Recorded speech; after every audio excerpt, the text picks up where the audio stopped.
یہ بہت سیریس چیز ہے.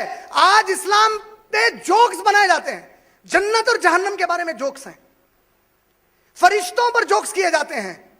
اللہ سبحانہ و تعالیٰ نے سورہ توبہ سورہ نمبر 9 آیت نمبر 60 سے 65 میں اللہ نے ان لوگوں کے بارے میں ذکر کیا. ایک واقعہ ہے پورا. یہ سناؤں یا میری ٹاپک پہ آ جاؤں فوری؟ اس لیے سنانا چاہ رہا ہوں میرے بھائی, تاکہ آپ کے دلوں میں نبی صلی اللہ علیہ وسلم کی عظمت بیٹھے اور دماغ میں کبھی خیال نہ آئے کہ میری نبی کی بات ہے, نہیں سنے تو کیا ہوتا, نعوذ باللہ. تصور آیا کہ یہ حدیثیں نہیں سنا تو کیا ہوتا, اللہ اٹھا کر جہنم میں پھینک دیں گے, کم وقت تو میرے نبی پر ایمان ہی نہیں لایا, بولیں گے انشاءاللہ. صحابہ ایک جہاد سے واپس ہو رہے تھے.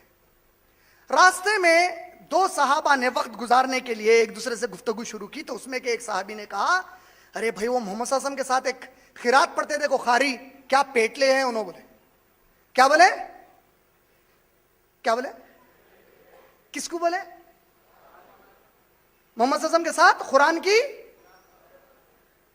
پھر ایک بار آپ لوگ پورے مل کے ریپیٹ کرو نا, میں کیوں ریپیٹ کروا رہا ہوں, بولتا ہوں.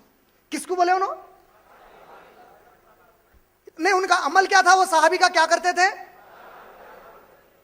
آج آپ لوگ کتنے دینداروں کا مذاق اڑاتے معلوم ہے. ارے وہ داڑھی والا, ارے وہ ٹکنے کے اوپر پہنا سو, ارے انہیں ایسا ہی مذاق کیے, مذاق تھا صرف.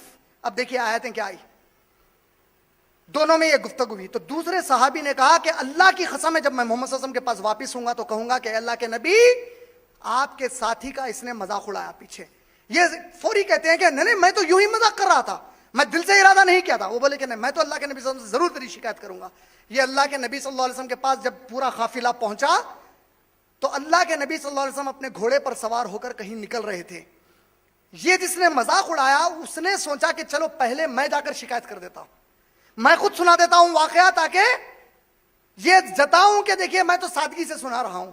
یہ دوڑتے ہوئے اللہ کے نبی صلی اللہ علیہ وسلم کے پاس گئے اور واقعہ سنانا چاہتے تھے. اللہ کے نبی صلی اللہ علیہ وسلم دوسری طرف پلٹ گئے, وہ بھاگنے لگے گھوڑے کو پکڑ کر. اللہ کے نبی صلی اللہ علیہ وسلم نے کہا, جب تو نے میرے ساتھی کا وہاں مذاق کیا تو اللہ نے مجھ پر سورہ توبہ کی آیتیں نازل کی. اور اللہ نے سورہ توبہ سورہ نمبر 9 کی آیت نمبر 60 سے 65 تک ایک آیت میں اللہ کہتے ہیں, کیا ان لوگوں کو اللہ کے نبی, ایمان والے اور اللہ کے دین کی نشانیوں کے علاوہ کوئی دوسری چیز مذاق کے لیے نہیں ملی تھی؟ تو یہ وہ لوگ ہیں جو ایمان لائے اور اب کافر ہو گئے. اللہ کہہ رہے ہیں کافر ہو گئے یہ لوگ. اللہ کے نبی نے کہا کہ اللہ نے تیرے بارے میں فیصلہ سنا دیا ہے.